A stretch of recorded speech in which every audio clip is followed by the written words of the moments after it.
Hello नमस्कार साथियों, मैं नीतीश पंडित आप सभी का स्वागत है दोस्तों हमारे YouTube channel CO success classes में। दोस्तों जैसा कि आपको पता हमारे यूट्यूब चैनल पर बिहार एसएससी इंटर लेवल के लिए दोस्तों कौटिल्य सीरीज लाया गया था, जिसका दोस्तों हिस्ट्री और पॉलिटी, जैसा मैंने आपसे वादा किया था कि हिस्ट्री और पॉलिटी जब खत्म हो जाएगी 500 क्वेश्चन दोस्तों मैं आपको कराऊंगा हिस्ट्री का, 500 क्वेश्चन पॉलिटी का।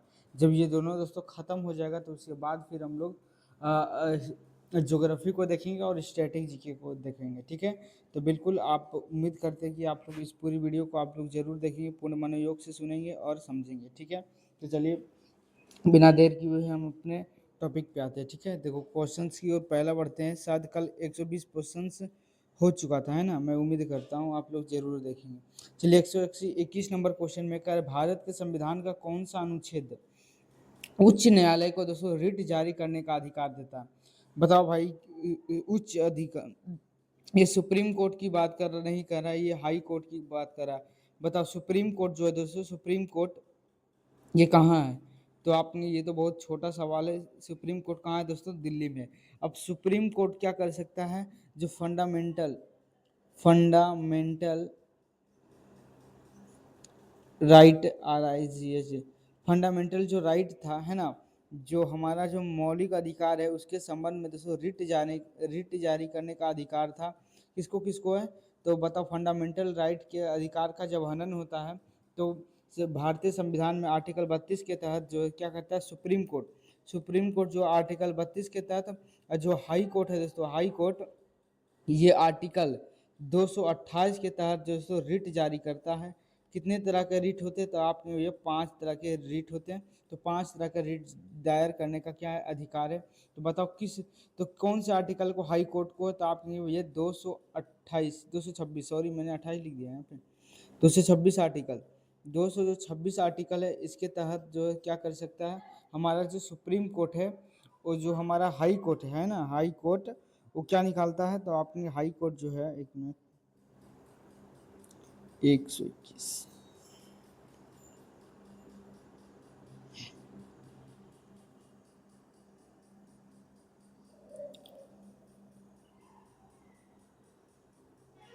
बिल्कुल सही है। आर्टिकल 226 के तहत क्या कर सकता है? हाई कोर्ट जो है रिट निकालता है। जबकि सुप्रीम कोर्ट किस आर्टिकल के तहत जो रिट दायर करता है? तो आपके आर्टिकल 32। ठीक है, तो उम्मीद करते हैं आपको पता है। मैं आपको पूरा चीज लिखा दिया था, मौलिक अधिकार से संबंधित जो भी बातें थी, है ना। बताओ आर्टिकल जो 32 किससे संबंधित है और आर्टिकल 31 बताइए तो फटाफट से।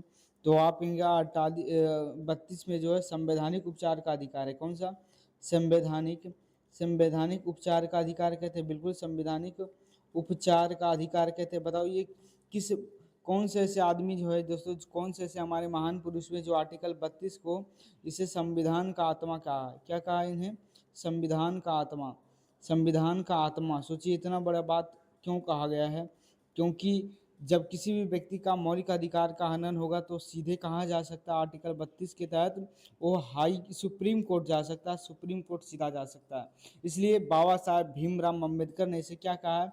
तो आपके बाबा साहब भीमराव अम्बेडकर ने इसे संविधान का आत्मा कहा है। आप बताइए आर्टिकल 31 किससे संबंधित है? तो आपने भैया संपत्ति का अधिकार से संबंधित था। अब संपत्ति का अधिकार को क्या कर दिया गया है? अब नष्ट कर दिया गया है। ठीक है, तो बिल्कुल याद रखिएगा। नेक्स्ट को चलते हैं। क्या कह रहा है? उच्च न्यायालय, उच्च न्यायालय मतलब हाई कोर्ट, उच्च न्यायालय का मतलब हाई कोर्ट। अगर उच्चतम न्यायालय पूछता बोलता तो सुप्रीम कोर्ट। ठीक है, हाँ, उच्च न्यायालय के पास अनुच्छेद 226 के तहत मौलिक अधिकार के प्रवर्तन के लिए निर्देश, आदेश और रिट जारी करने का क्षेत्राधिकार प्राप्त है। जबकि आर्टिकल 32 के अधीन जो है, आर्टिकल 32 के तहत उच्चतम न्यायालय को भी रिट जारी करने का क्या है? शक्तियां प्रदान की गई है। रिट 5 प्रकार की होती है। पहला होता है बंदी प्रत्यक्षीकरण, एक मैंने आपको बताया था परमादेश, एक होता है प्रतिषेध, एक होता है अधिकार परीक्षा जिसको कहते हैं कोवेरेंटो कहते हैं ना, उत्प्रेषण। ये सब दोस्तों 5 प्रकार की रिट है। मैं आपको बता दिया था पांचों प्रकार का रिट है ना। आर्टिकल 132 में कुछ मामलों में उच्च न्यायालयों से, अब ये दूसरा चीज़ है जब मैं आपको पढ़ाऊंगा ना हाई कोर्ट, तब वहाँ पे सुप्रीम कोर्ट वाला आएगा। ठीक है, नेक्स्ट है 122 नंबर, भारतीय संविधान का निम्नलिखित में से कौन सा भाग राज्यों के नीति निर्देशक तत्व से संबंधित है? अब फटाफट से बताओ दोस्तों, भाग वन जो है किसकी चर्चा भाग वन में, उसके बाद आप बताओ कि भाग टू जो है, भाग वन में बताओ किसकी चर्चा है, भाग टू में किसकी चर्चा है, उसके बाद बताओ दोस्तों कि भाग तीन में किसकी चर्चा है, उसके बाद बताओ भाग चार में किसकी चर्चा, फटाफट से बताइए। तो आप ये जो है भाग वन के अंदर है ये राज्य क्षेत्र, क्या है इसमें, राज्य व संघ क्षेत्र की बात की गई है, राज्य व संघ क्षेत्र की बात की गई, संघ है ना। और आर्टिकल टू में किसकी चर्चा है, तो आपकी में नागरिकता, नागरिकता का चर्चा है ना, नागरिकता का चर्चा। फिर भाग तीन में किसकी चर्चा है, तो आपके में मौलिक अधिकार, कौन सा है, तो आपके में मौलिक अधिकार की चर्चा, मौलिक अधिकार की। ठीक है, आप लोग बताओ फिर भाग पाँच में भाग चार में किसकी चर्चा है, तो आपके भाग चार के अंदर नीति निर्देशक तत्व, क्या नीति निर्देशक तत्व, नीति निर्देशक तत्व की क्या है, नीति निर्देशक तत्व की बात की गई है। आप लोग फटाफट से आर्टिकल भी लिखिएगा कि कौन कौन सा आर्टिकल जो है उससे संबंधित है। ठीक है, एक मिनट, हाँ 22 है ना, चलो बताओ इसका आर्टिकल भी आप लिखते चलो। तो आर्टिकल आप बताओ, तो आर्टिकल आप कहोगे संघ व राज्य क्षेत्र जो है, संघ व राज्य जो है क्षेत्र है, ये बताओ किस आर्टिकल से, तो आपने आर्टिकल 1 से 4 तक किसकी चर्चा है, फिर आर्टिकल 5 से 11 तक नागरिकता की चर्चा है, फिर आर्टिकल 12 से 35 तक किसकी चर्चा है, तो आप कहेंगे मौलिक अधिकार की चर्चा है। नीति निर्देशक तत्व जो है 36 से 251 तक इसकी चर्चा की गई है। ठीक है, तो बिल्कुल याद रखिएगा, पूछा नीति निर्देशक तत्व जो है ये सिद्धांत किस भाग में है, तो आपके भाग नंबर 4 में। ठीक है, चलिए मैं ये सब याद होना चाहिए। ठीक है, देखो क्या कह रहा है, भारतीय संविधान के भाग 4 अनुच्छेद 36 से दोस्तों कहाँ तक 51 तक में राज्य के नीति निर्देशक तत्वों का वर्णन किया गया है। इन्हें आयरलैंड के संविधान से लिया गया है। राज्य के नीति निर्देशक तत्वों को संविधान की अनोखी विशेषता किसने कहा है, तो आपको वजह डॉक्टर भीमराव अंबेडकर ने कहा है ना। क्या कहा उन्होंने, राज्य के नीति निर्देशक तत्व को संविधान की एक अनोखी विशेषता कहा है, किसने, बाबा साहब भीमराव अंबेडकर को, है ना। अब दो भाग जो नागरिकता से संबंधित है, भाग तीन मौलिक अधिकार, भाग चार तो मैंने बता दिया अभी नीति निर्देशक तत्व से है, और भाग पाँच में संघ का जो है वर्णन है ना दोस्तों, राष्ट्रपति वगैरह इसी में आता है। चलिए नेक्स्ट है 123 नंबर क्वेश्चन का, भारतीय संविधान के निम्नलिखित में कौन सा राज्य के नीति निर्देशक सिद्धांत का एक विशेषता है, बताओ कौन सी जो है, डीपीएसपी, डीपीएस को बोलते हैं ना शॉर्टकट में, डीपीएसपी राज्य के नीति निर्देशक तत्व को शॉर्टकट में डीपीएसपी कहते हैं, डीपीएसपी कहते हैं। तो बताओ कौन सी विशेषता है, नीति निर्देशक सिद्धांत की एक विशेषता है। ऑप्शन नंबर ए है राज्य के विरुद्ध होते हैं, क्या राज्य के विरुद्ध होते हैं, बी में है दोस्तों लागू नहीं किए जा सकते हैं, नकारात्मक प्रवृत्ति के होते हैं, आपातकाल के दौरान जो है निलंबित किया जा सकता है। बताओ इनमें से जो कौन है नीति निर्देशक की एक विशेषता है। तो देखो आपको पता होगा डीपीएसपी जो है दोस्तों, ये जो है न्यायालय द्वारा, किसके द्वारा, न्यायालय द्वारा, न्यायालय द्वारा, एक मिनट ये द्वारा गलत लिखा है क्या, ऐसी बात, न्यायालय द्वारा परिवर्तनीय नहीं है, परिवर्तनीय नहीं है।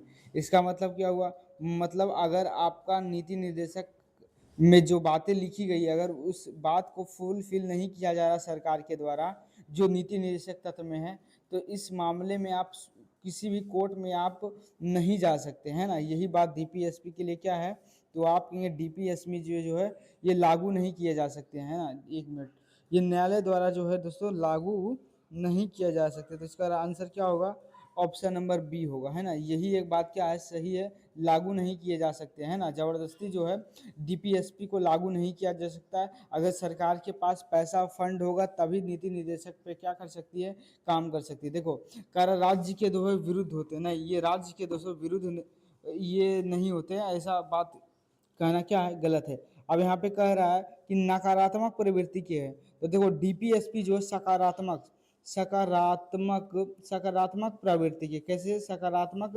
प्रवृत्ति के, जबकि एक बात मैं और बता दूं, जो हमारा मौलिक अधिकार है, जो हमारा मौलिक अधिकार है, जो हमारा फंडामेंटल राइट है, हमारा जो मौलिक अधिकार है ये कैसा है, तो ये कहेंगे नकारात्मक, क्या नकारात्मक नकारात्मक प्रवृत्ति के है ना, तो याद रखिएगा नकारात्मक प्रवृत्ति के क्या है, तो आपके मौलिक अधिकार, क्योंकि उसमें हर चीज़ें कहा गया राज्य आपके साथ ऐसा नहीं करेगी, है ना, विधि के समक्ष समानता रहेगी, है ना, इस तरीके की और क्या है, प्रतिबंध लगाया जा रहा है कि आप उपाधि नहीं रख सकते हैं, है ना, छुआछूत का अंत हो, मतलब निगेटिव सेंस दे रहा हूँ वहाँ पे। लेकिन जो हमारा डीपीएसपी वो सब सकारात्मक है। अब जो सेंटेंस लिखा गया है वो सारा का सारा जो सेंटेंस है वो पॉजिटिव है ना, तो इसलिए जो यहाँ पे लिखा है नकारात्मक नहीं, डीपीएसपी जो सकारात्मक प्रवृत्ति का।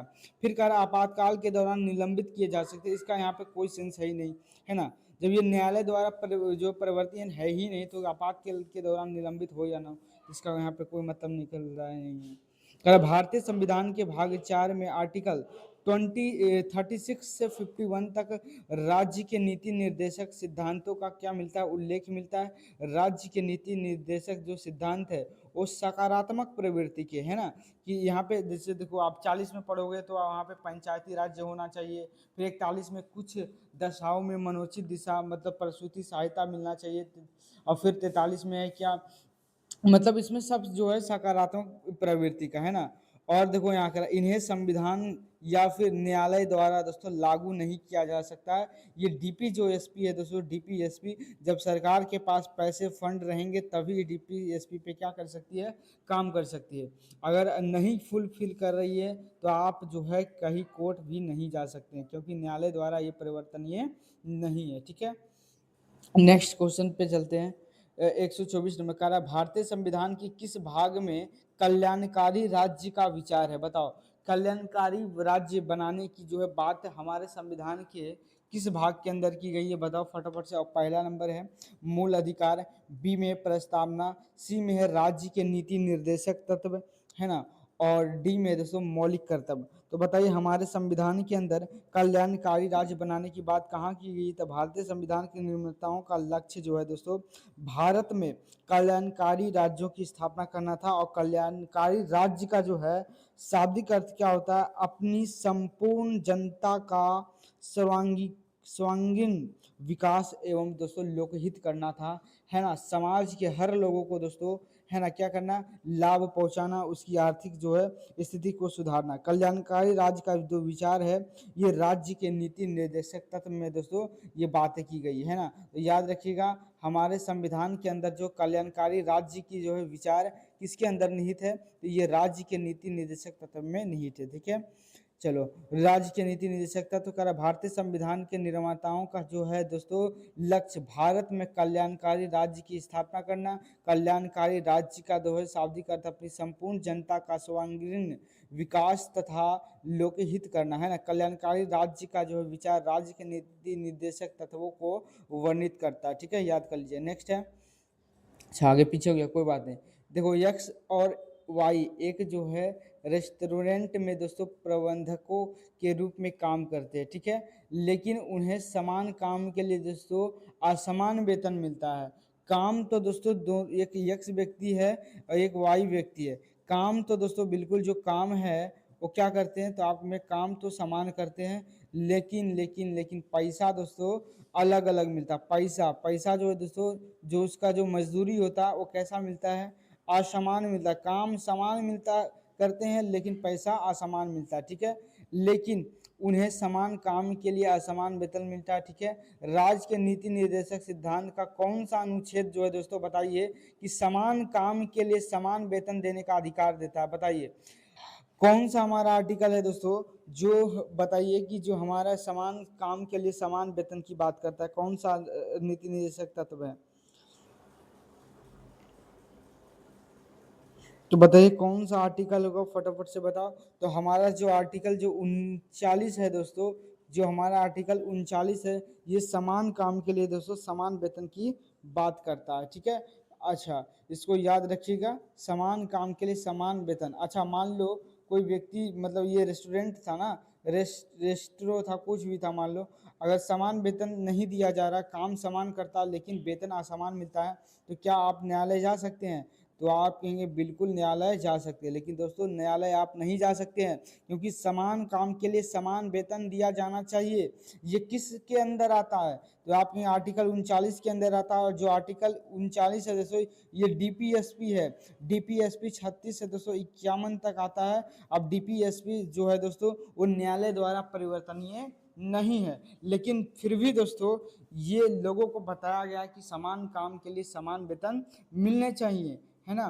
तो ये डीपीएसपी के अंदर है, तो न्यायालय द्वारा दोस्तों ये परिवर्तनीय भी नहीं है। मतलब अगर आपको समान वेतन के लिए समान पैसा नहीं मिलता है तो आप न्यायालय भी दोस्तों नहीं जा सकते, ठीक है।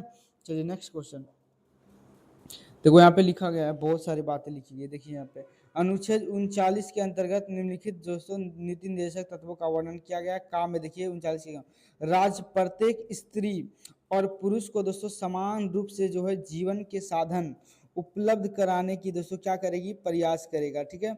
39 में देखिए क्या कह रहा है कि समुदाय के भौतिक संसाधनों का उचित वितरण, स्वामित्व और नियंत्रण की दोस्तों स्थापना करेगा, है ना। संपत्ति और उत्पादन के साधनों का विकेंद्रीकरण के लिए राज्य निर्देशक तत्व की बात की गई है। स्त्री व पुरुष को समान कार्य के लिए, देखिए कौन सा घाव में 39 के घाव में देखिए, यहाँ पे देखिए स्त्री व पुरुषों को समान कार्य के लिए समान वेतन का प्रावधान किया गया है। अगर एक ही काम है, बिल्कुल सेम काम है, और पुरुष और महिला कर रही है, तो दोनों को, पुरुष को भी उतना ही पैसा मिलना चाहिए जितना कि एक महिला को मिलता है, ठीक है। यही कहा गया समान काम के लिए समान वेतन, है ना। पुरुष और स्त्री कर्म जो है कर्मकारों के स्वास्थ्य और शक्ति का तथा बालकों की जो है बालकों की व्यवस्था का दुरुपयोग ना किया जाए, और जो है आवश्यकता के कारण, है ना, दिवस होकर जो है नागरिकों को ऐसा रोजगार में ना जाना पड़े जो उसकी आयु व शक्ति को अनुकूल ना हो। मतलब कह रहा है हमारा संविधान कि किसी भी व्यक्ति को या फिर कोई भी हमारे नागरिकों को ऐसा कोई काम ना करना कि किससे करवाया जाए जिससे उसके स्वास्थ्य को लेकर और उसके दोस्तों शक्ति, मतलब जीने का 10 साल तो भाई 5 ही साल में खत्म हो जाए, तो इस तरीके का कोई ऐसा दोस्तों काम नहीं करवाना चाहिए किसी व्यक्ति से, ठीक है। वही कह रहा है राज्य द्वारा जो है बालकों और अल्पपक्वों को शोषण और जो है नैतिक तथा आर्थिक परित्याग के खिलाफ जो है संरक्षित किया जाएगा, ठीक है। इसको आप पढ़ लीजिएगा। ये आर्टिकल जो 39 का घाव बहुत ज़्यादा इंपॉर्टेंट है, यही जो समान काम के लिए दोस्तों समान वेतन की बात करता है, ठीक है।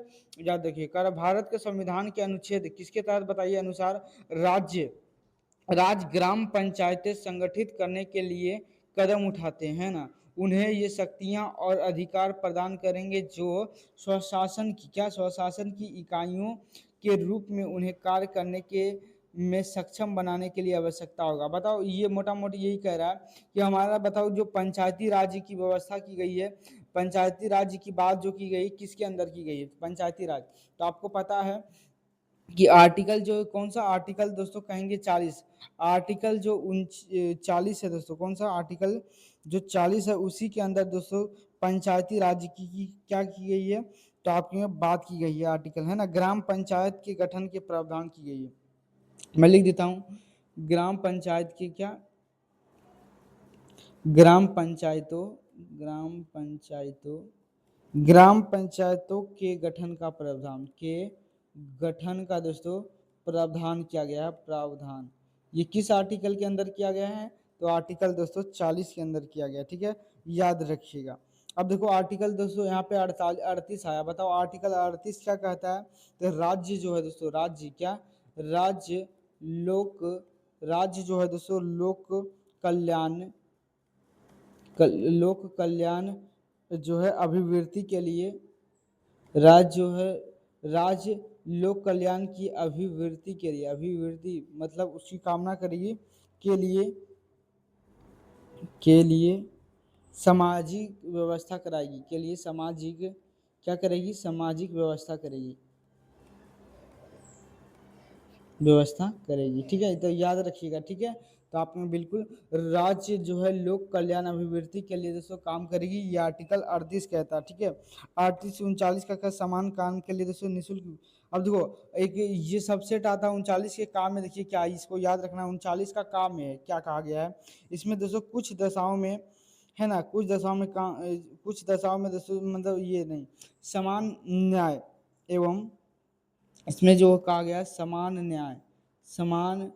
न्याय है ना, न्याय एवं दोस्तों निशुल्क, जो है निशुल्क, निशुल्क क्या, निशुल्क जो है दोस्तों विधि सहायता का प्रावधान, प्रावधान विधिक विधिक सहायता का प्रावधान, ठीक है। तो याद रखना है 39 में दोस्तों क्या कहा गया, निशुल्क। अगर कोई व्यक्ति को दोस्तों अगर कोई वकील नहीं मिलता है तो सरकारी वकील मिलता है कि नहीं, तो आपने बिल्कुल तो वही कहा गया है, समान न्याय एवं निशुल्क दोस्तों विधि सहायता का प्रावधान किया गया 38-39 के दोस्तों काम है। तो ये वाली बात दोस्तों बिल्कुल स्टार मार्क लगा लीजिएगा, ये वाला पूछा गया क्वेश्चन है ना। समान न्याय एवं दोस्तों निशुल्क विधिक सहायता का क्या किया गया प्रावधान आर्टिकल 39 के काम है। और जबकि 39 के घाव में क्या था, तो आपके भैया समान काम के लिए समान वेतन की बात करता है आर्टिकल 39 के अंदर ही, है ना। 48-38 में क्या था, जिसमें दोस्तों है ना लोक कल्याण की बात करता है ना, कल्याणकारी वाद की बात करता है आर्टिकल 38। और बताइए 48-41 क्या करता है, कुछ दिशाओं में दोस्तों क्या करता है ना, कुछ दशाओं में काम, शिक्षा और दोस्तों लोक सहायता पाने का क्या करता है, अधिकार देता है, ठीक है। मैं आपको बताऊंगा, देखो यहाँ पे लिखा हुआ है ग्राम पंचायतों के गठन का प्रावधान भारतीय संविधान के आर्टिकल किसमें है, तो आपको भैया 20 के अंदर, ये डीपीएसपी के ऊपर है ना। आर्टिकल 38 में क्या कर रहा है, राज्य लोक कल्याण अभिवृद्धि के लिए जो है सामाजिक व्यवस्था बनाएगा। ये जो बात लिखी हुई है आर्टिकल दोस्तों 38 में है ना, राज्य जो है दोस्तों कल्याणकारी राज्य बनाने की जो बात की गई है आर्टिकल 38 में है। 39 का काम है, देखो क्या है, समान न्याय एवं दोस्तों निशुल्क विधिक सहायता की बात की गई है। और 41 में दोस्तों कुछ दशाओं में काम, शिक्षा और लोक सहायता पाने का क्या किया गया अधिकार है, ये आर्टिकल दोस्तों 41 में है, ठीक है, याद रखिएगा। नेक्स्ट है कह रहा भारत के राज्य के जो है नीति निर्देशक सिद्धांतों के लिए अनुच्छेद के तहत बताओ, मातृत्व अवसर पर एक जो है कामकाजी महिला को जो है नियुक्त से सभी जो है मातृत्व लाभ प्राप्त करना चाहिए। ये बताओ कहाँ पे लिखा गया है, 127 नंबर है ना क्वेश्चन। देखो माता से संबंधित राज्य के निर्देशक सिद्धांतों के किस अनुच्छेद के तहत जो मातृत्व अवकाश पर एक जो है कामकाजी महिला को जो है नियुक्त, ये देखो मान लो कोई जो प्रेग्नेंट जो महिला होती है, कोई महिला, ठीक है, ये प्रेग्नेंट है, तो इनको जो है 6 महीना है ना, ये बच्चे के जन्म से मतलब 6 महीना है ना, 6 महीने का अवकाश मिलता है, अवकाश मिलता है 6 महीने का। अब ये जो अवकाश आप लेना चाहते कब लेना चाहते हैं, बच्चे के जन्म से पहले भी ले सकते हैं या जन्म के बाद भी ले सकते हैं। और इसका सैलरी भी दोस्तों आपको कटेगा नहीं 6 महीना तक। यही है दोस्तों, ये किस आर्टिकल के अंदर कहा गया कि महिलाओं को दोस्तों अवकाश की, है ना, मातृत्व जो है अवकाश पर एक कामकाजी महिला को जो है नियुक्त, है ना, नियोक्ता से सभी मातृत्व लाभ प्राप्त होगा। तो ये किस आर्टिकल के अंदर है, तो आप कहेंगे ये जो आर्टिकल 42 के है ना, आर्टिकल 42 के अंदर दोस्तों ये प्रावधान किया गया है। इसमें सैलरी भी नहीं करता है, तो कई बार क्या होता है, महिला क्या करती है, बच्चे के जन्म से 3 महीना पहले अवकाश लेती है और 3 महीना दोस्तों बाद तक, तो 6 महीना इस ड्यूरेशन में दोस्तों उस बच्चे का अच्छे तरीके से देखभाल भी हो पाता है और महिला भी स्वस्थ रह पाती है ना। तो इस तरीके से दोस्तों हमारा सोचो संविधान में कितनी अच्छी बातें कही गई है ना, कितनी अच्छी बातें है, सोचिए, एक सैल्यूट है दोस्तों। वैसे जो संविधान को बनाया है ना, कितना सोच समझ कर दोस्तों बनाया गया है ना। इसी में दोस्तों 42 में लिखा है, कार्य की न्यायसंगत और है ना मानवीय दशाओं का जो है उपलब्ध तथा मातृत्व राहत और मातृत्व सुरक्षा हेतु सहायता का प्रावधान किया गया आर्टिकल 32 में, ठीक है, 42 में, ठीक है। तो याद रखिए, देखो यहाँ पे लिखा भी है, कार्य की जो है न्यायसंगत और मानवीय दशाओं का दोस्तों उपबंध तथा मातृत्व राहत और मातृत्व सुरक्षा हेतु सहायता का दोस्तों प्रबंधन करता आर्टिकल 42, ठीक है। चलिए आर्टिकल 43 क्या है, कामगारों को दोस्तों जीवन निर्वाहन, मतलब एक जो कामगार होता है, एक जो मजदूरी करता है ना, कामगारों को दोस्तों निर्वहन मजदूरी, मतलब एक व्यक्ति का दोस्तों इतना सैलरी होना चाहिए उसकी मजदूरी इतनी होनी चाहिए जिससे उसका दोस्तों घर वगैरह चल सके, है ना, जीवन उसका निर्भर हो सके, एवं कुटीर उद्योगों का दोस्तों क्या हो सके, विकास हो सके। ठीक है, याद रखिए। नागरिकों के लिए देखो आर्टिकल 44 में समान सिविल संहिता की बात की गई है। नागरिकों के लिए एक समान नागरिक संहिता को दोस्तों लागू कराने का क्या किया गया, इसमें प्रयास किया गया आर्टिकल 44 में। 45 में देखो 6 से कम वर्ष की आयु के बच्चों को शिक्षा तथा उसकी देखभाल करना, शिक्षा हुआ दोस्तों, शिक्षा तथा उसका देखभाल करना, मतलब देखभाल मतलब स्वास्थ्य का ध्यान रखना, स्वास्थ्य का जो है दोस्तों ध्यान रखना, ये सरकार की जिम्मेवारी होगा। क्या लिखा गया है कि 0 से 6 साल तक का अगर कोई बच्चा है तो उसके स्वास्थ्य का जिम्मेवारी रखना ये सरकार की जिम्मेवारी होगी। तो आप देखते होंगे कि बच्चे को जो है 2 महीना पे, 3 महीना पे ईसीजी का, तो अलग अलग तरीके का उसको सुई लगता है ना। 5 साल का होता है बच्चा तब भी उसको एक सुई लगता है। तो इस तरीके से सरकार जो है उस बच्चे का ख्याल रखती है। ठीक है ना, तो समय समय पर उस पर जो भी डोज दिया जाता है, टीकाकरण किया जाता है बच्चों का, किस लिए, क्योंकि वो बच्चा जो है बिल्कुल स्वस्थ रहे। क्योंकि हमारा जो आर्टिकल, कौन सा आर्टिकल 45 कहता है कि 0 से 6 साल तक के बच्चों का स्वास्थ्य का जिम्मेवारी रखना ये सरकार की जिम्मेवारी है। और फिर 6 से 14 साल तक के बच्चों को दोस्तों बिल्कुल निःशुल्क शिक्षा देना सरकार की भी ये जिम्मेवारी है ना। ये हमारा मौलिक अधिकार भी है। आप बताओ किस मौलिक अधिकार में कहा गया था, बताओ आप फटाफट से, कि जो है किस मौलिक अधिकार में कहा गया था कि 6 से 14 साल तक के बच्चों को, 6 से 14 साल तक के बच्चों को जो है शिक्षा, जो है शिक्षा क्या है, शिक्षा जो बिल्कुल निःशुल्क है, शिक्षा जो निःशुल्क है। और दोस्तों कैसा अनिवार्य शिक्षा होता है, अनिवार्य शिक्षा मतलब 6 से 14 साल तक के बच्चों को बिल्कुल पढ़ना ही पड़ेगा। और ये कैसी शिक्षा रहेगी, तो ये जो है निःशुल्क शिक्षा रहेगी। ये आर्टिकल 6 से 14 के बीच में आयु की बच्चे, कौन सा आर्टिकल था, तो आपने 21 के काम में था, ये मौलिक अधिकार में था। ये डीपीएसपी में भी ये बात कही गई 45 में कि 6 वर्ष से कम आयु के बच्चों का दोस्तों शिक्षा और स्वास्थ्य का जिम्मेवारी रखना। अच्छा, 6 से नीचे वाला बच्चा तो कुछ पढ़ेगा नहीं, लेकिन उसका जो स्वास्थ्य का जिम्मेवारी रखना ये सरकार की जिम्मेवारी है। ठीक है, तो इसी तहत जो सरकार क्या करती है, टीकाकरण वगैरह कराती रहती है। ठीक है, नेक्स्ट है कामकाजी महिलाओं के लिए काम करने की जो परिस्थितियां उपलब्ध कराने के साथ साथ उसके यौन उत्पीड़न की रोकथाम और के लिए उसके संगठन में व्यवस्था किस अनुच्छेद के अंतर्गत की गई है, बताओ। आर्टिकल 42 है, फिर अनुच्छेद 245 है, फिर अनुच्छेद 44 है, अनुच्छेद 243 है। ये जो बात की गई कहाँ पर की गई है,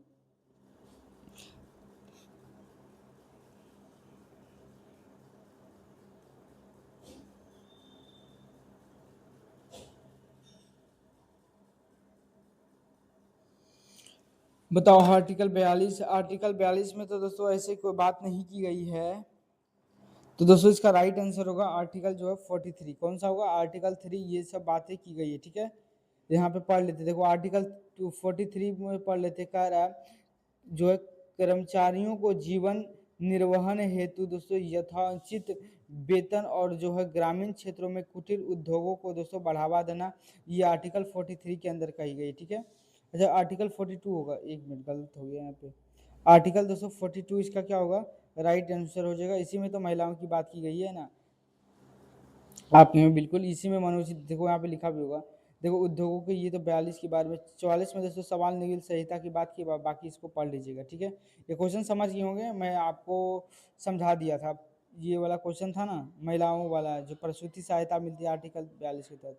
नेक्स्ट है भारत के संविधान में निम्नलिखित में से किस अनुच्छेद में राज्यों के प्रसूति सहायता के लिए जो प्रावधान निर्मित करने का दोस्तों निर्देश दिया गया। तो ये तो दोस्तों मैं वही सेम क्वेश्चन है ना। 129 में बताओ प्रसूति सहायता मतलब जो डिलीवरी के टाइम जो महिलाओं को जो अवकाश दिया जाता है और उसका दोस्तों सैलरी भी नहीं काटा जाता। तो इसका जो प्रावधान है किस आर्टिकल के अंदर है, तो आर्टिकल कहेंगे आप भैया 42 में। तो यही सेम क्वेश्चन था, ये वाला भी थे ना।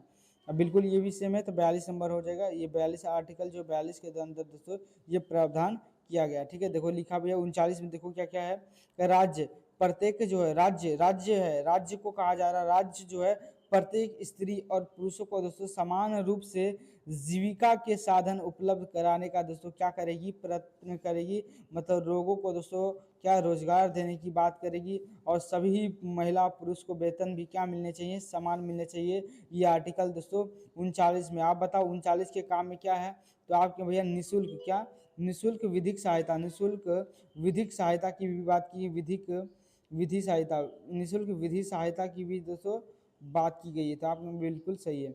देखो आर्टिकल जो है दोस्तों 40 में क्या कहा गया, ग्राम पंचायतों का गठन करना। ये आर्टिकल दोस्तों 40 में है। आर्टिकल 41 में दोस्तों कुछ विशेष दशाओं में काम, शिक्षा और लोक सहायता पाने का क्या है दोस्तों, ये अधिकार आर्टिकल 41 में। इसको पढ़ लीजिएगा। नेक्स्ट है, कह रहा है भारतीय संविधान के अनुच्छेद जो है दोस्तों 43 के बी के संबंध में निम्नलिखित में से कौन सा कथन सही है।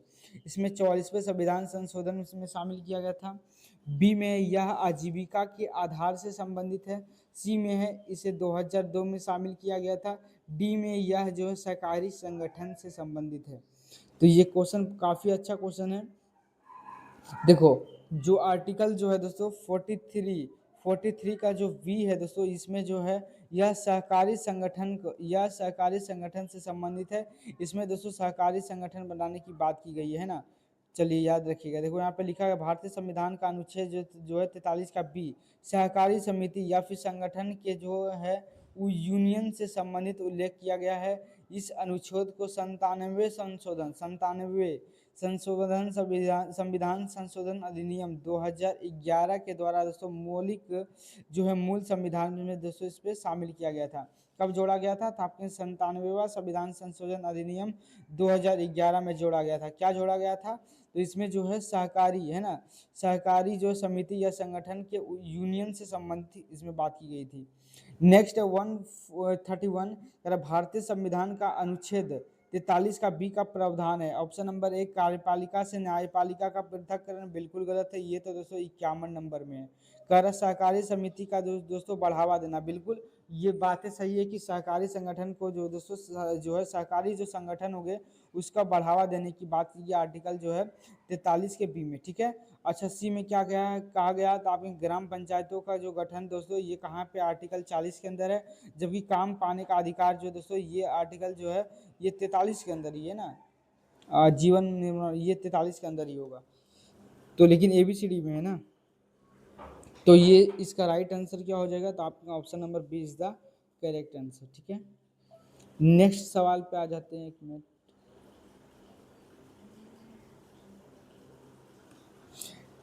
आ जाओ बढ़ो आगे। कह रहा सहकारी समितियों को बढ़ावा देना, ये आर्टिकल जो दोस्तों थोड़ी ये तो मैं पढ़ा रखा हूँ। नेक्स्ट है, कह रहा निम्नलिखित में से किस अनुच्छेद में पूरे भारत में एक समान सिविल संहिता को की बात की गई है, तो आपने 48 का ये 44 हो जाएगा आर्टिकल। अब इसमें क्या होता है सिविल संहिता है ना, आर्टिकल से मतलब दोस्तों सभी लोगों के लिए, क्या सभी धर्मों के लोग के सभी लोगों के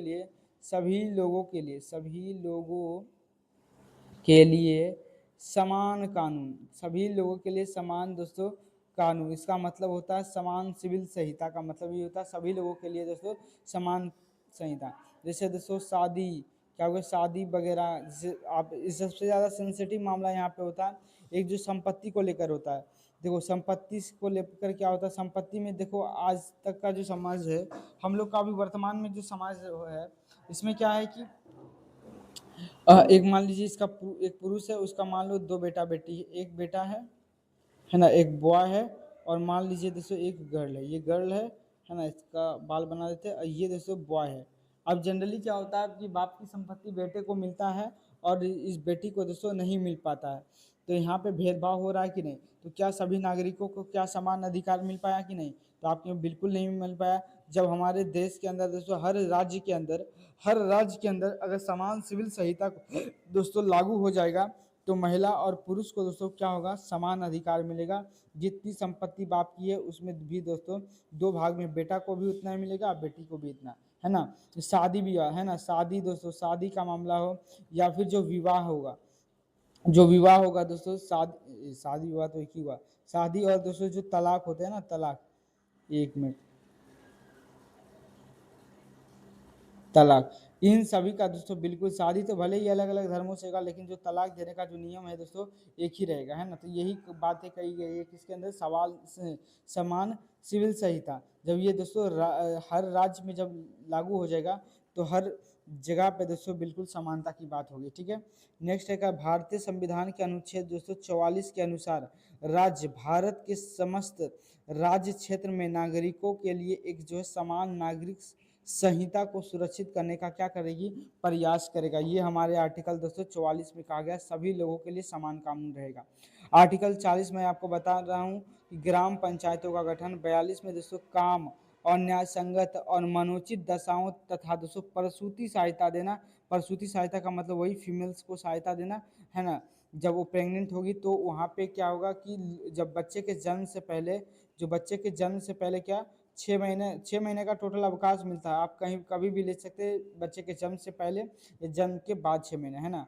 ये प्रसूति सहायता देना है ना। काम की न्याय संगत का मतलब मान लो जैसे कोई व्यक्ति है, अब वो हार्ड वर्क कर रहा है, मान लीजिए, अब उसका मान लीजिए तबीयत खराब है, जब तबीयत खराब है तो आप उस पर थोड़ा सा आप ये कर सकते हैं, थोड़ा सा उसको राहत क्या दे सकते हैं कि जो हार्ड काम है उसमें वहाँ पे आप उसको ना लगाएं, उसको एक आसान काम दे सके, है ना, ताकि उसका दोस्तों उसका भी घर चल सके और दोस्तों उसका स्वास्थ्य पर भी दोस्तों कोई बुरा असर नहीं पड़े, है ना। वही है मनोचित दशाओं पर, अगर उसका काम दोस्तों तबीयत खराब है तो उसको आप थोड़ा सा सहायता दे दें, ठीक है। 47 में कह रहा है लोगों के, देखो 47 आर्टिकल जो 47 है ये भी डीपीएसपी में कर लोगों को दोस्तों पोषाहार स्तर व जीवन स्तर में सुधार करना राज्य के कर्तव्य होगा। और राज्य मादक पेयों पर, मादक पदार्थ का मतलब दोस्तों नशीले पदार्थ तथा स्वास्थ्य के हानिकारक नशीले पदार्थ का सेवन पर क्या करेगी, रोक लगाएगी। इसी के तहत दोस्तों जो सरकार होती है, वो क्या करती है,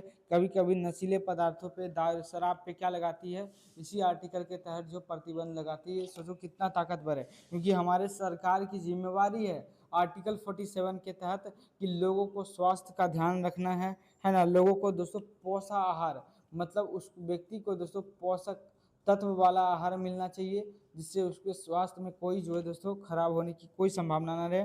और दोस्तों नशीले पदार्थों पर प्रतिबंध लगाने की बात की गई है।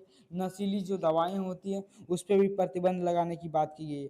आर्टिकल 48 में कृषि और दोस्तों पशुपालन की संगठन का बात की गई है ना। कृषि और पशुपालन की बात की गई आर्टिकल 48 में। इसी के अंदर दोस्तों पशु हत्या पे दोस्तों क्या है, दुधारू पशु जो है उसकी हत्या पर रोक लगाने की बात की गई, ठीक है। नेक्स्ट है कह रहा है पोषण अभियान जो है ना, पोषण अभियान 0 से 6 वर्ष तक के बच्चों के पोषण स्तर को दोस्तों प्राप्त करने का एक कार्यक्रम है। भारतीय संविधान के निम्नलिखित में से कौन सा अनुच्छेद पोषक स्तर को बढ़ाने के लिए दोस्तों प्रावधान किया गया है, तो यह भी पढ़े दोस्तों आर्टिकल 47।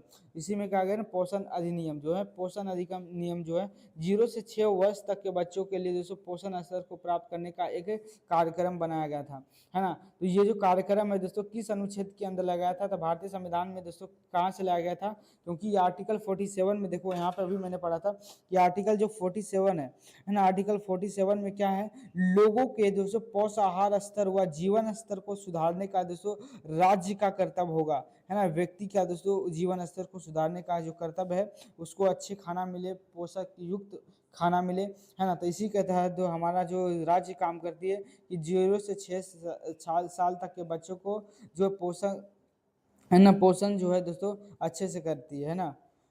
इसको पढ़ लेते संविधान का जो है, संविधान के अनुच्छेद 47 के अनुसार लोगों के जो है पोषाहार स्तर व जीवन स्तर में सुधार करना राज्य का जो है कर्तव्य होगा।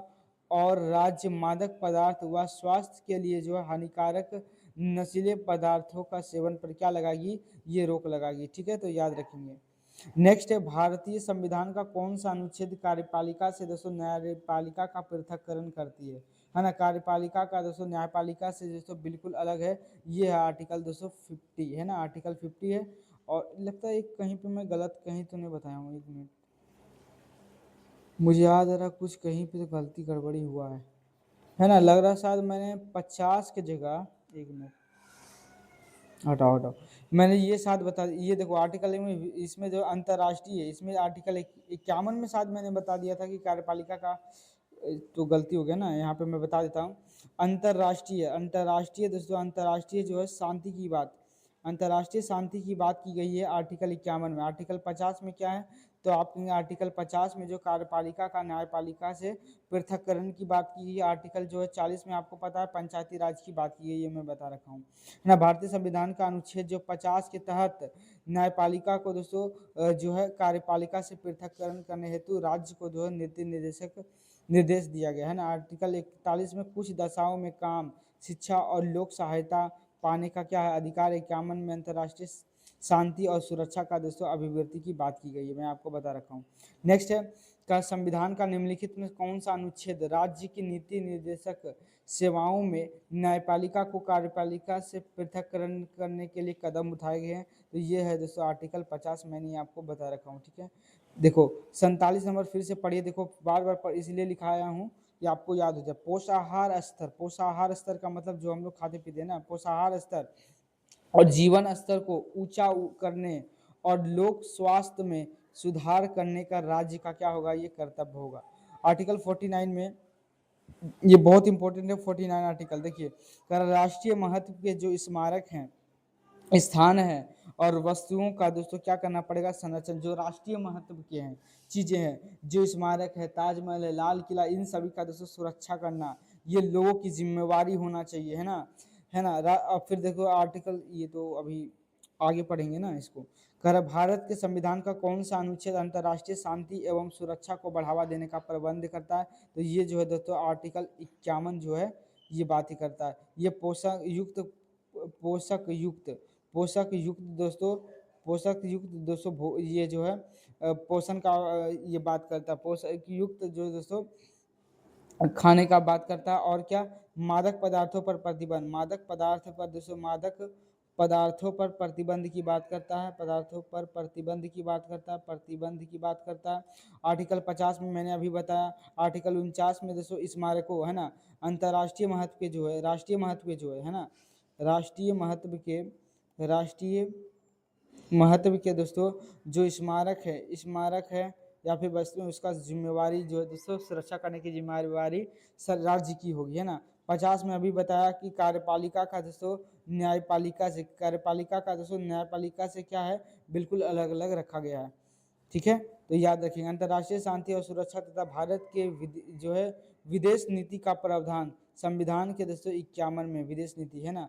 49 में बताया था राष्ट्रीय महत्व के स्मारकों, स्थानों और वस्तुओं का दोस्तों क्या है, संरक्षण की बात की गई है। 48 में कृषि और पशुपालन का संगठन, है ना। 48 में कृषि एवं पशुपालन का, 1 मिनट लग रहा है यहाँ पे गलती हो गया था, ये 48 में नहीं है, ये 47 के अंदर है ना, मैं इसको मिटा देता हूँ। ये जो है बात दोस्तों 48 में लिखी गई थी, ये 48 में क्या है, तो आपने भैया 48 में जो पशुपालन, कृषि और पशुपालन के संगठन का बात की गई है, ठीक है। चलिए 50 में कार्यपालिका से दोस्तों न्यायपालिका का पृथककरण की बात की गई आर्टिकल 50 में, ठीक है।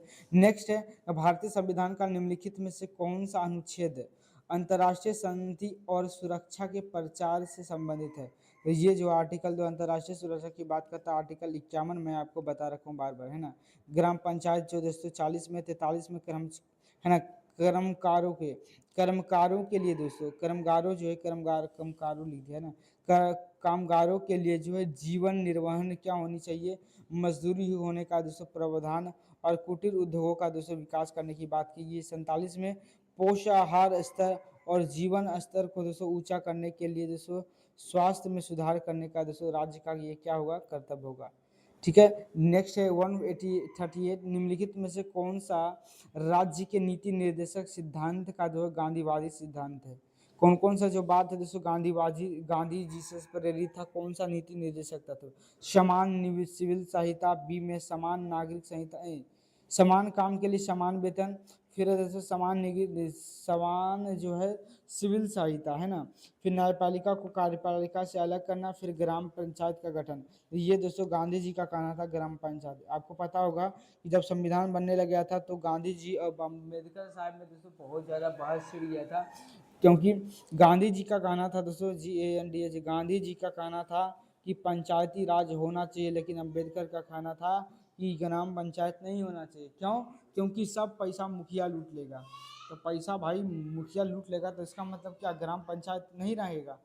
तो ये गांधी जी का कहना। आज भी देखिए विधायक लूट लेता है पैसा, तो इसका मतलब क्या, विधायक का पद हटा दीजिएगा। कौन सा ऐसा संस्था है, कौन सा ऐसी निकाय है जहाँ पे करप्शन नहीं है? हर जगह पे है, तो करप्शन तो है। तो करप्शन को सुधारने की ज़रूरत है। इसका मतलब ये नहीं है कि उस पद को ही ख़त्म कर दीजिएगा।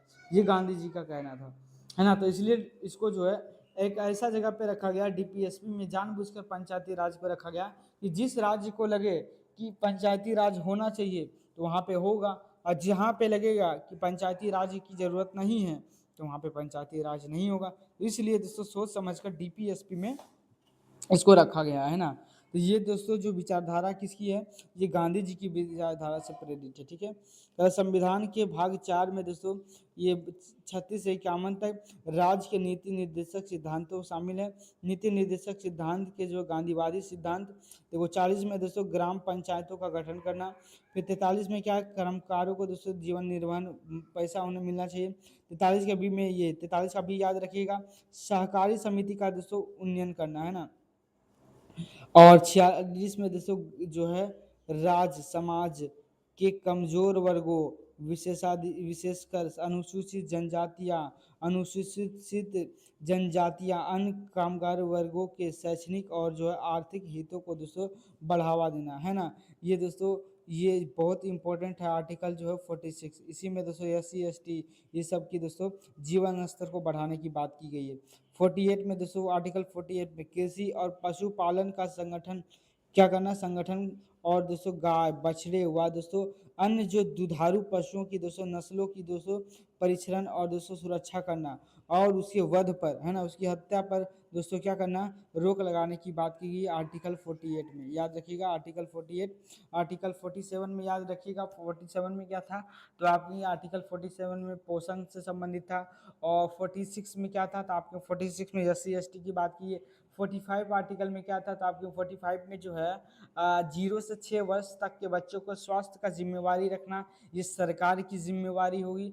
और आर्टिकल 44 के अंदर जो है समान सिविल संहिता की बात की गई। आर्टिकल 43 में के अंदर दोस्तों प्रसूति सहायता, है ना, मनोचित दशा और नहीं जो मजदूरी होना चाहिए, जीवन निर्वहन होनी चाहिए। और 42 में दोस्तों महिलाओं से संबंधित है, प्रसूति सहायता मिलना, है ना। और कामगारों का नियोजित मनोवैतिक दशा, मतलब अगर कोई व्यक्ति बीमार है तो उससे कम काम करवाना। 41 में दोस्तों सरकार जो है आपको कुछ स्थिति में क्या कर सकती है, आपकी सहायता कर सकती है। इसी के तहत जो है दोस्तों वृद्धा पेंशन, विकलांग पेंशन के माध्यम से सरकार क्या करती है, उस लोगों जरूरतमंद लोगों तक पहुंचती है ना, आर्टिकल 41 से में ही लिखा गया। और 40 में दोस्तों क्या है, तो आपने ग्राम पंचायत की बात की है, ठीक है। नेक्स्ट है भारतीय संविधान के निम्नलिखित में से कौन सा राज्य के नीति निर्देशक सिद्धांत का एक जो है उत्तरावादी सिद्धांत है, उत्तरावादी नहीं उदारवादी सिद्धांत है, बताओ। फर्स्ट है समान न्याय को बढ़ावा देना, समान नागरिक संहिता को सुरक्षित करना, नेक्स्ट है सामाजिक कल्याण को दोस्तों बढ़ावा देना, डी में काम करने का अधिकार को संरक्षित रखना। उदारवादी विचारधारा कौन सी है, कौन सा आपको लग रहा है? 139।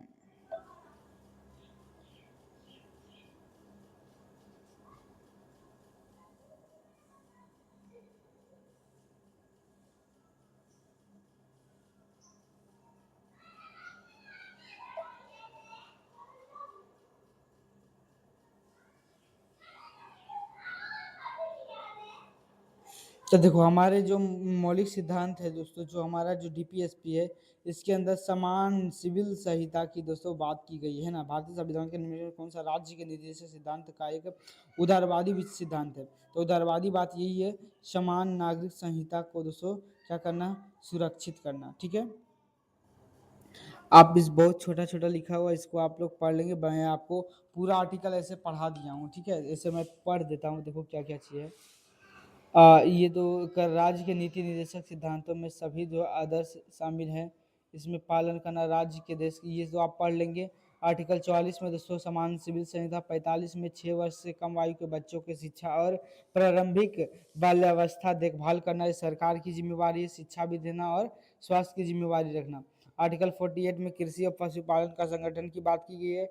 आर्टिकल 48 के ए में दोस्तों ये याद रखिएगा, 48 आर्टिकल 48 का ए क्या, पर्यावरण के जो सिद्धांत एवं संरक्षण का प्रयास करना तथा वनों एवं वन्य जीवों की दोस्तों रक्षा करने की बात की है आर्टिकल 48 के ए में। 49 में दोस्तों अंतर्राष्ट्रीय जो महत्व के स्मारक होगा उसका जो दोस्तों संरक्षण करना। 50 में कार्यपालिका का न्यायपालिका से पृथक्करण। 51 में अंतर्राष्ट्रीय सुरक्षा और दोस्तों शांति की बात की गई है। ठीक है, नेक्स्ट है 140 कर भारतीय संविधान के राज्य के नीति निर्देशक सिद्धांतों की श्रेणी में निम्नलिखित में से किसे शामिल नहीं किया गया है। तो देखो ये एक समाजवादी विचारधारा भी है, बिल्कुल ये मौलिक अधिकार, ये डीपीएसपी के अंदर उदारवादी भी विचारधारा और गांधीवादी विचारधारा भी प्रेरित है। लेकिन डीपीएसपी में दोस्तों कहीं भी नेहरूवादी बात की बात नहीं की गई। ठीक है, तो याद रखिए कौन कौन सा आर्टिकल। तो समाजवादी में आता है तो आर्टिकल 38, 39, 41, 42 और 43 का ए और 47। गांधीवादी में दोस्तों 40 हो गया, ये महिलाओं से रिलेटेड 43 था। 43 में सभी व्यक्तियों को जो दोस्तों क्या कहा था, ये सभी व्यक्तियों को जो दोस्तों जीवन निर्वहन इतनी मजदूरी होनी चाहिए कि मतलब वो जो मजदूर है वो अपना जीवन बसर अच्छे से कर सके। और 43 का बी में ये सहकारी संगठन बनाने की बात करता। 46 के अंदर दोस्तों SC ST की बात थी, है ना, तो आपने बिल्कुल SC ST का जो दोस्तों ध्यान रखने की बात की गई थी। और 47 के अंदर दोस्तों ये मादक पदार्थों पर प्रतिबंध और पोषायुक्त आहार की बात की गई। 48 के अंदर दोस्तों ये पशुपालन की बात की गई थी। ठीक है, उदारवादी में दोस्तों 44, 45 और 46, 48, ये 48 का ये सब इसके अंदर आता है। ठीक है, तो याद रख सकते हैं। नेक्स्ट है कर राज्य को सभी श्रमिकों को आजीविका एवं सम्मानजनक जीवन स्तर उपलब्ध कराने का प्रयास करना चाहिए। ठीक है, ये भारत का जो परिप्रेक्ष्य में दोस्तों दिए गए कथन के संबंध में निम्नलिखित में से कौन सा दोस्तों विकल्प सही है। ऑप्शन नंबर ये बताओ किस आर्टिकल में कहा गया है कि राज्य को सभी श्रमिकों को जो है जीविका और एक जो है सम्मानजनक कैसी एक सम्मानजनक दोस्तों जीवन स्तर उपलब्ध कराने की बात करता है। ऑप्शन नंबर ए संविधान के जो 43वें अनुच्छेद में दोस्तों उसका उल्लेख है। बी में यह राज्य के नीति निर्देशक सिद्धांतों का एक उत्तराधिकारी सिद्धांत है। सी में यह राज्य के नीति निर्देशक सिद्धांतों का दोस्तों गांधीवादी सिद्धांत है। डी में संविधान के 44वें संविधान के 44वें अनुच्छेद में है। बताओ कौन सा होगा इसका राइट आंसर।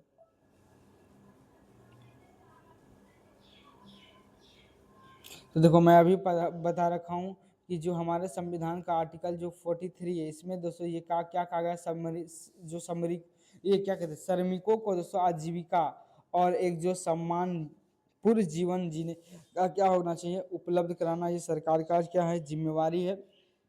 और इतनी मजदूरी होनी चाहिए कि उसका दोस्तों जीवन एक अच्छे से गुजारा जा सके, है ना, ये आर्टिकल 43 के अंदर कहा गया। राज्य के सभी श्रमिकों के लिए आजीविका एवं एक जो है सम्मानजनक जीवन स्तर उपलब्ध कराने का प्रयास करनी चाहिए। इस नीति निर्देशक सिद्धांतों का उल्लेख आर्टिकल 43 में मिलता है। यह राज्य के नीति निर्देशक सिद्धांत का दोस्तों समाजवादी सिद्धांत है। कैसा है, ये समाजवादी सिद्धांत है। नेक्स्ट है 142 में भारतीय संविधान में मूल कर्तव्यों को किसी की सिफारिश पर दोस्तों पेश की गई थी।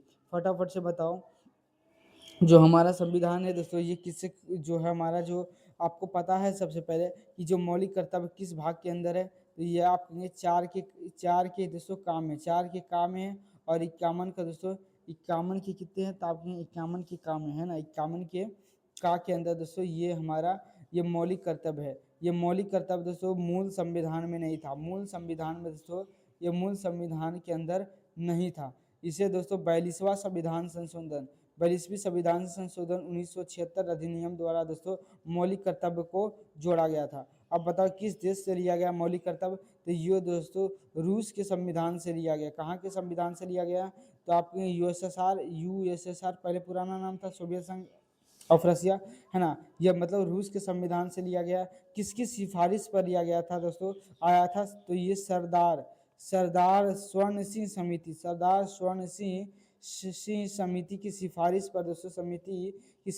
पर दोस्तों क्या आया था, तो ये राज्य का नीति निर्देशक तत्व को लाए, ये कौन सा मूल कर्तव्य को दोस्तों, ये जो है मूल कर्तव्य को है सरदार स्वर्ण सिंह समिति की सिफारिश पर दोस्तों मूल कर्तव्य को भारत में लाया गया था। कहाँ से लिया गया है, तो ये रूस के संविधान से लिया गया था। सरदार सिंह समिति में दोस्तों कितने जो है मौलिक कर्तव्य की मांग की थी, तो इन्होंने दोस्तों 8 मौलिक कर्तव्य की मांग की थी। लेकिन दोस्तों जब हमारा संविधान संशोधन 42वां हुआ तो इसमें दोस्तों 10 मौलिक कर्तव्य जोड़े गए। कितने, तो 10 मौलिक कर्तव्य जोड़े गए।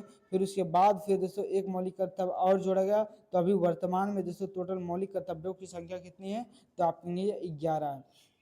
अब फटाफट से बता दोस्तों कि बताओ कि जो है विवेक देवरिया समिति है ना, विवेक जो है देवराय समिति, बताओ किससे संबंधित था विवेक देवराय समिति, तो बताओ फटाफट से है ना, विवेक देवराय समिति का जो संबंध है कहाँ से है, ये रेलवे में दोस्तों संस्थागत सुधारे एवं पुनर्गठन से संबंधित है, रेलवे से संबंधित है ना, रेलवे से, ये रेलवे से संबंधित जो हुआ था है ना, रेलवे में संस्थागत, रेलवे में संस्थागत सुधार सुधारों एवं पुनर्गठन से संबंधित, पुनर्गठन से दोस्तों ये संबंधित था है ना। रेलवे के अंदर सुधार लाने के लिए दोस्तों किसने, ये कौन सी समिति की गठन हुई थी, तो आपके भैया विवेक देवराय समिति की गठन की गई थी। एक है दोस्तों एल एम सिंधवी समिति, एल एम सिंधवी समिति का जो संबंध है दोस्तों, ये जो है पंचायती राज से, क्या पंचायती राज से संबंधित है, पंचायती राज। और बलवंत राय मेहता समिति भी दोस्तों ये भी पंचायती राज से संबंधित है, तो आप इसको याद रखते चलेंगे, ठीक है। देखो यहाँ पे लिखा भी गया है, कर बलवंत राय मेहता समिति का जो संबंध है पंचायती राज्य से संबंधित है ना, पंचायती राज व्यवस्था में जो है त्रिस्तरीय पंचायती राज जो है संरचना से था। और जो है एलएम, कौन सा एलएम जो है सिंधवी समिति का संबंध भी पंचायती राज व्यवस्था से था। विवेक देराय समिति का संबंध रेलवे में संस्थागत सुधारों एवं पुनर्गठन के लिए दोस्तों ये था जो देवराय समिति। नेक्स्ट है 143 का मौलिक कर्तव्यों के बारे में संस्तुति के लिए जो है कांग्रेस पार्टी ने 1946 में समिति गठन की थी। अब बताओ कि मौलिक कर्तव्यों को लोग के बारे में दोस्तों लाने के लिए जो है कौन सी दोस्तों कांग्रेस पार्टी ने गठन की थी, कौन सी समिति, तो अभी मैंने बताया सरदार स्वर्ण सिंह समिति है ना, सरदार स्वर्ण सिंह समिति की गठन की थी। कब किया था, तो 1940 में। और कौन से संविधान संशोधन द्वारा जोड़ा गया, तो आपके 42वीं संविधान संशोधन अधिनियम 1976 के द्वारा हमारे जो है मौलिक कर्तव्य को जोड़ा गया था। किस देश से लिया गया है, तो ये जो है यूएसएसआर के संविधान से लिया गया है। टोटल मौलिक कर्तव्यों की वर्तमान में संख्या कितनी है, तो 11 मौलिक कर्तव्य है, ठीक है। तो याद रखिए किसकी सिफारिश पे लाई गई थी, तो सरदार स्वर्ण सिंह समिति की सिफारिश पे। बताओ उस समय कांग्रेस की जो नेता थी 1976 में कौन थी, तो इंदिरा गांधी थी, इंदिरा गांधी दोस्तों, इंदिरा गांधी आयरन लेडी जिन्हें कहा जाता है, आयरन लेडी है ना, आयरन लेडी, ठीक है। सरदार स्वर्ण सिंह 42वीं संविधान संशोधन अधिनियम 1976 में कांग्रेस द्वारा गठित सरदार स्वर्ण सिंह समिति की स्थिति के अनुसार जो मौलिक कर्तव्यों को जोड़ा गया था संविधान में एक नया भाग है ना, 4 का अनुच्छेद दोस्तों 51 का जोड़कर नागरिकों को 10 मौलिक कर्तव्यों का दोस्तों समावेश किया गया था। वर्तमान में मौलिक कर्तव्यों की संख्या दोस्तों कितनी हो गई है, तो आपके 11 है, ठीक है। नेक्स्ट है कर निम्नलिखित में से किसके कार्यकाल के दौरान जो सरदार स्वर्ण सिंह समिति का गठन किया गया था। ऑप्शन में मनमोहन सिंह, बी में मोरारजी देसाई, सी में इंदिरा गांधी, डी में पीवी सिंह। तभी मैंने बताया सरदार स्वर्ण सिंह समिति की जब कमेटी गठन की गई थी उस समय जो हमारे देश के जो प्रधानमंत्री हुआ करते थे दोस्तों वो थे इंदिरा गांधी थी, है ना। और प्रधानमंत्री इंदिरा गांधी के कार्यकाल के दौरान वर्ष 1976 में स्वर्ण सिंह समिति का गठन किया गया था। इसी समिति के जो सिफारिश के आधार पर 42वीं संविधान संशोधन अधिनियम 1976 द्वारा मौलिक कर्तव्य को दोस्तों जोड़ा गया था। सरदार स्वर्ण सिंह समिति संविधान के 8 मूल कर्तव्य जोड़े जाने का क्या किया था, सुझाव दिया था। लेकिन कितना जोड़ा गया था, आपके लिए 10 जोड़ा गया था। फिर वर्तमान में दोस्तों टोटल मौलिक कर्तव्यों की संख्या कितनी है, तो आपके 11 है। चलिए नेक्स्ट है कर देश के नागरिकों को मौलिक कर्तव्य सीखने के सुझावों को कार्यान्वित करने वाली समिति को के नाम से जाना जाता है। ऑप्शन नंबर ए है एलपीसी समिति, पॉल पेप्लेबी समिति, सी में जेएस वर्मा समिति और डी में अभिजीत सेन समिति। बताओ देश के अंदर जो नागरिकों को मौलिक कर्तव्य सिखाने के सुझाव को कार्यान्वित करने के लिए दोस्तों कौन सी समिति की गठन की गई थी, तो इसका क्या आंसर होगा 145 का?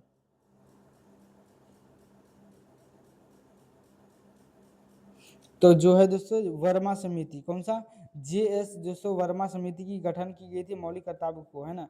देश के नागरिकों को मौलिक कर्तव्य को दोस्तों सिखाने हेतु सुझावों को क्रियान्वित करने वाली समिति को जेएस वर्मा समिति का दोस्तों नाम से जाना जाता है। स्वयंसी समिति का दोस्तों संबंध भी मूल कर्तव्य से संबंधित है ना, ये तो आपको मैं बता रखा हूँ। नेक्स्ट है 146, मौलिक कर्तव्य संविधान के किस भाग से जोड़े गए हैं?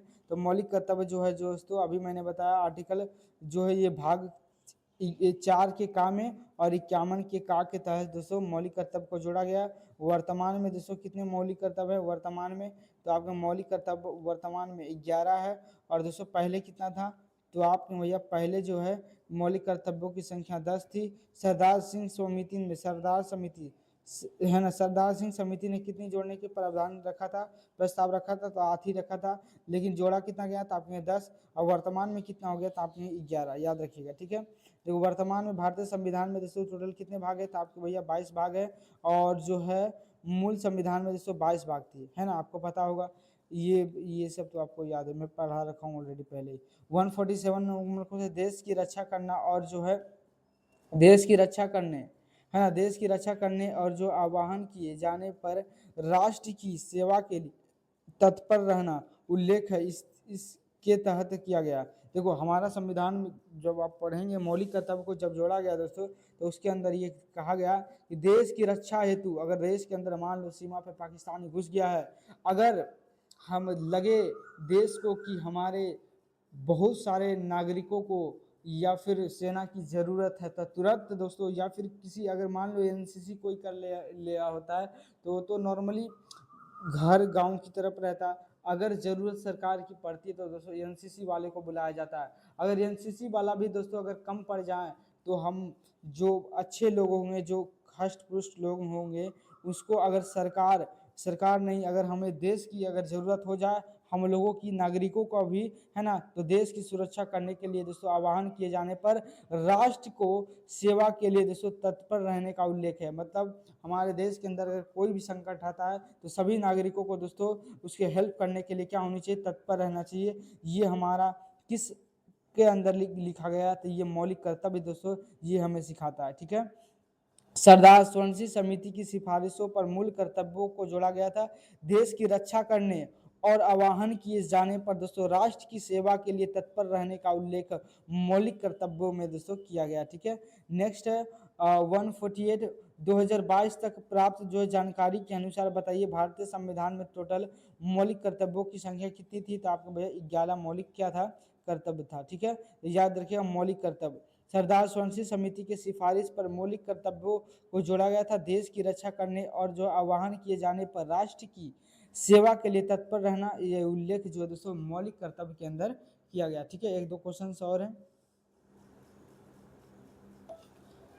चलो नेक्स्ट क्वेश्चन है 148 है, कह रहा 2022 तक प्राप्त जानकारी के अनुसार भारतीय संविधान में कितने मौलिक कर्तव्य की बात की गई? तो आपने 11 लग रहा रिपीट हो गया, तो कोई बात नहीं। देखो कह रहा नेक्स्ट है 140, निम्नलिखित में से कौन सी भारतीय संविधान में उल्लेखित मौलिक कर्तव्य की एक विशेषता? ऑप्शन नंबर है निम्नलिखित में से कुछ जो विदेशियों के लिए उपलब्ध है।